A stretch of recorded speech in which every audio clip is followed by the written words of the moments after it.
Hello students, welcome back to your own learning platform Vedika commerce classes. आज इस class के अंदर हम एक बहुत इंपॉर्टेंट टॉपिक करेंगे, नेट प्रॉफिट और डिविजिबल प्रॉफिट में डिफरेंस।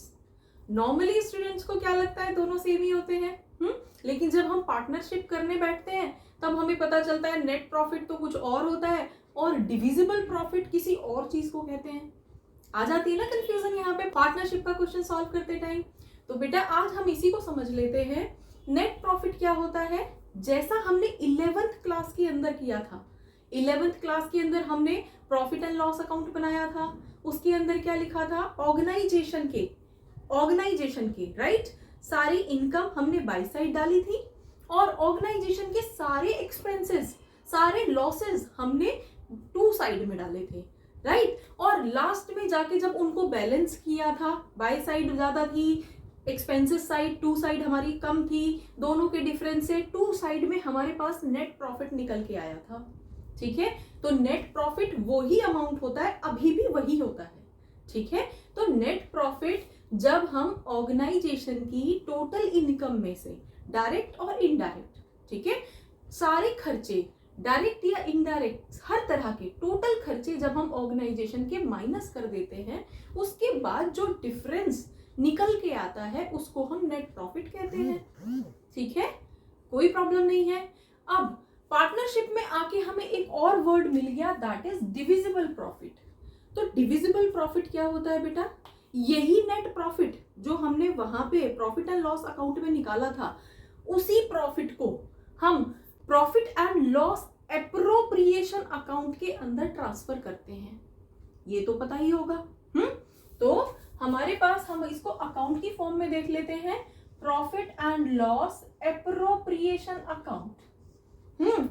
तो जो प्रॉफिट हमारा वहां पे निकल के आया था ना प्रॉफिट एंड लॉस अकाउंट में, सारे एक्सपेंसेस माइनस करने के बाद, ऑर्गेनाइजेशन के सारे एक्सपेंसेस सारे लॉसेस माइनस करने के बाद जो भी प्रॉफिट आया था वो हमने यहां पे लिखा था बेटा बाय साइड। ठीक है, एप्रोप्रिएशन अकाउंट के अंदर बाय साइड में हमने यहाँ पे डाल दिया था। ठीक है, अब यहाँ पे वैल्यू कौन सी वाली आती है बेटा, हम बार बार बोल रहे हैं कि सारे एक्सपेंसेस और सारे लॉसेस माइनस करने के बाद जो वैल्यू बचती है नेट प्रॉफिट की, वो कई बार क्या केसेस दे दिया जाता है कि सपोज ऑर्गेनाइजेशन का नेट प्रॉफिट तो 2 लाख था, लेकिन बाद में पार्टनर ने लोन दे रखा था फर्म को, उस पर इंटरेस्ट भी चार्ज होना है, मैनेजर को कमीशन भी देना है, तो इस तरह के ना कुछ एक्सपेंसेस बाद में बता दिए जाते हैं आपको। तो ऐसे केस में क्योंकि ये मैनेजर का कमीशन, ये पार्टनर के लोन पे जो इंटरेस्ट देना है, ये सारे एक्सपेंसेस अगेन ऑर्गेनाइजेशन के हैं, पार्टनर्स का इससे कोई लेना देना नहीं है। तो ये सारे ही एक्सपेंसेस जो हैं पहले इस नेट प्रॉफिट में से माइनस होंगे बाहर ही। पहले हम इस नेट प्रॉफिट की जो भी वैल्यू दे रखी है उसमें से इन सारे खर्चों को माइनस कर देंगे और बाद में जो वैल्यू बचेगी उस वैल्यू को हम एक्चुअल नेट प्रॉफिट मानेंगे और उसे लाके यहाँ पे पुट करेंगे। क्लियर हो गया? ठीक है, डायरेक्टली जो नेट प्रॉफिट हमें दे रखा है, अगर और कोई एक्स्ट्रा खर्चे ऑर्गेनाइजेशन के नहीं दे रखे हैं तो डायरेक्टली उसी वैल्यू को लाके रख देंगे। और अगर हमें नेट प्रॉफिट की वैल्यू तो दे रखी है लेकिन कुछ एक्स्ट्रा खर्चे भी दे रखे हैं जो नेट प्रॉफिट से ही एडजस्ट होने हैं, जैसे कि इंटरेस्ट, जैसे कि मैनेजर का कमीशन, इस तरह की कुछ कुछ चीजें जो ऑर्गेनाइजेशन की ही हैं, उनको पहले हम एडजस्ट करेंगे, उसके बाद जो प्रॉफिट बचेगा उसको हम यहाँ पे लेके आते हैं। ठीक है, अब एप्रोप्रिएशन, अब ये प्रॉफिट किसके लिए है, ये प्रॉफिट है पार्टनर्स के लिए। अब यहां से पार्टनर्स का एप्रोप्रिएशन होना शुरू होगा। पार्टनर्स का एप्रोप्रिएशन होने का मतलब क्या है, एप्रोप्रिएशन वर्ड की मीनिंग को समझो पहले। एप्रोप्रिएशन का मतलब है जिसका जितना बनता है उसको उतना दिया जाएगा। जैसे किसी पार्टनर की हो सकता है सैलरी डिसाइडेड हो, उसको सैलरी दी जाएगी, तो इसी पैसे में से तो दी जाएगी, तो पहले उनको सैलरी दी जाएगी। किसी पार्टनर को कमीशन देना है तो उनको पहले कमीशन दिया जाएगा। तो ये सारे एक्सपेंसेस जो हैं हम टू साइड में डाल देते हैं। तो ये सैलरी किसका, सपोज ए को मिलनी है तो to as capital account bracket में सैलरी मेंशन कर देना। सपोज बी को कमीशन मिलना है, टू बीज कैपिटल अमाउंट कमीशन लिख देना ब्रैकेट के अंदर। इस तरह से करके हमारे पास और भी कुछ कुछ चीजें होती हैं जो पार्टनर्स को दी जाती हैं, जैसे कि इंटरेस्ट ऑन कैपिटल, तो सैलरी हो गया, कमीशन हो गया, इंटरेस्ट ऑन कैपिटल हो गया, इस तरह से कुछ कुछ चीजें दी जाती हैं। और दूसरी तरफ अगर पार्टनर ने कुछ पैसा विड्रॉ किया है, अब ड्रॉ करने की भी कंडीशन अलग अलग है। अगर उसने कैपिटल में से ड्रॉ किया है तो उसकी तो कहीं कोई कैलकुलेशन होगी ही नहीं, क्योंकि कैपिटल में से उसका पैसा था, उसने निकाल लिया, कोई कैलकुलेशन नहीं है। लेकिन अगर प्रॉफिट में से ही उसने निकाला है, अगर ऑर्गेनाइजेशन के पैसे में से ही उसने निकाला है, ऑर्गेनाइजेशन के फंड में से निकाला है, तो ऐसे केस में उस पर इंटरेस्ट चार्ज किया जाएगा, इंटरेस्ट ऑन ड्रॉइंग जिसको बोलते हैं। तो इंटरेस्ट ऑन ड्रॉइंग तो फर्म की इनकम है, क्योंकि पार्टनर पे चार्ज हो रही है ना, तो हमारे आईओडी हम यहाँ पे डाल देते हैं। अब किस पार्टनर से लिया गया है उसके नाम से यहाँ पे अकाउंट मेंशन कर देना। तो सपोज सी पे डाला गया है तो क्या हो जाएगा, सी से इंटरेस्ट लिया जा रहा है तो क्या होगा वहां पे, बाय सीज कैपिटल अकाउंट, और ब्रैकेट में आईओडी मेंशन कर देना, मींस आईओडी का पैसा वहां से लिया जाएगा। ठीक है, इसको कर लेंगे हम। अब यहाँ पे बेटा आईओसी और ये सारी चीजें देने के बाद एक और पॉइंट आता है बेटा, इंटरेस्ट ऑन लोन। कई बार बच्चे कंफ्यूज होते हैं कि इंटरेस्ट ऑन लोन यहाँ पे लिखा जाता है, नहीं, इंटरेस्ट ऑन लोन यहाँ पे नहीं लिखा जाता।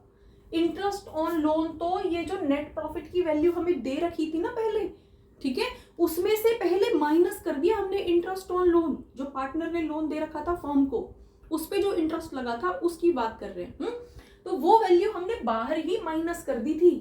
सपोज 2 लाख था और इंटरेस्ट बन रहा था 15,000, नेट प्रॉफिट हमारा 2 लाख और इंटरेस्ट बन रहा था 15,000, तो उसको माइनस करने के बाद जो 1,85,000 बचा था ना नेट प्रॉफिट का, वो लिखा है हमने यहाँ पे। क्लियर हो गया, सीधे 2 लाख नहीं लिखा है, तो इंटरेस्ट ऑन लोन यहाँ पे नहीं आता। क्लियर हो गया, ठीक है। अब आ जाते हैं, अब बेटा देखो यहाँ पे हम टोटल कर लेते हैं, तो यहाँ के टोटल को जब हम यहाँ पे कैलकुलेट करते हैं और इन सब को डिडक्ट करने के बाद में, इन तीनों चीजों को डिडक्ट करने के बाद में जो वैल्यू यहाँ पे बचती है उसी को तो डिविजिबल प्रॉफिट कहते हैं। ठीक है, तो वो ही हमारा डिविजिबल प्रॉफिट है। ठीक है, तो इसके टोटल के बाद में जब ये एक्सपेंसेस हम माइनस कर देते हैं तो जो बैलेंसिंग फिगर बचता है उसको ही डिविजिबल प्रॉफिट कहते हैं। मीनिंग क्या हुआ कि जब हम प्रॉफिट में से वो प्रॉफिट जो एप्रोप्रिएशन के लिए भेजा गया है, उस प्रॉफिट में से आईओडी प्लस करके और ये सारे एक्सपेंसेस माइनस करने के बाद में जो प्रॉफिट का अमाउंट बचता है उस प्रॉफिट को हम डिविजिबल प्रॉफिट कहते हैं। नाम से ही समझ में आ रहा है ना, डिविजिबल। अब इसका होगा क्या, अब ये प्रॉफिट है और ये सारे पार्टनर्स को दिया जाएगा। अब ए बी सी जिनका भी जो भी पीएसआर है उनका, उसके अकॉर्डिंग इस प्रॉफिट को डिवाइड कर दिया जाएगा। ठीक है, तो नाम से ही समझ में आ रहा है ना, डिविजिबल। तो वो प्रॉफिट जो अब डिस्ट्रीब्यूट होगा पार्टनर्स के बीच में, वो प्रॉफिट जिसमें से सारी इनकम सारे एक्सपेंसेस को सेटल कर दिया गया है, अब लास्ट में जो बैलेंसिंग फिगर बचा है और अब उस अमाउंट को प्रॉफिट के नाम पे पार्टनर्स में डिस्ट्रीब्यूट किया जाएगा, उस प्रॉफिट को हम डिविजिबल प्रॉफिट कहते हैं। तो समझ में आया डिविजिबल प्रॉफिट क्या है। नेट प्रॉफिट जो हम अभी तक निकालते आ रहे थे प्रॉफिट एंड लॉस अकाउंट से, उसको हम नेट प्रॉफिट कहते हैं। ठीक है, और अगर उसमें से एक दो एक्सपेंस, जैसे हमने इंटरेस्ट और मैनेजर की कमीशन की बात की, मैनेजर का कमीशन बोल रहे हैं बेटा, पार्टनर का कमीशन नहीं बोल रहे हैं, मैनेजर का कमीशन। ठीक है, तो अगर किसी भी दूसरे बंदे को हम कमीशन दे रहे हैं आउटसाइडर एक्सेप्ट पार्टनर्स, ठीक है, और मैनेजर हो गया, आउटसाइडर हो गया, कोई भी हो गया, उसको हम कमीशन दे रहे हैं, तो ये ऑर्गेनाइजेशन का खर्चा है, उसको हम पहले नेट प्रॉफिट में से सेटल कर लेंगे, माइनस कर लेंगे, और जो बचा हुआ फिगर बचेगा उसको हम यहाँ पे डालेंगे। ठीक है, तो वो प्रॉफिट होगा, प्रॉफिट फॉर एप्रोप्रिएशन।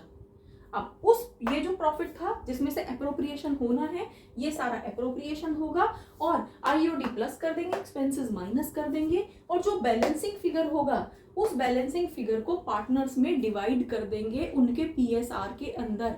अब क्योंकि ये प्रॉफिट जो है पार्टनर्स में डिवाइड हो रहा है, इसीलिए इसको डिविजिबल प्रॉफिट कहते हैं। तो होपफुली आपको समझ आया होगा। For more keep watching, keep learning. Thank you and don't forget to share.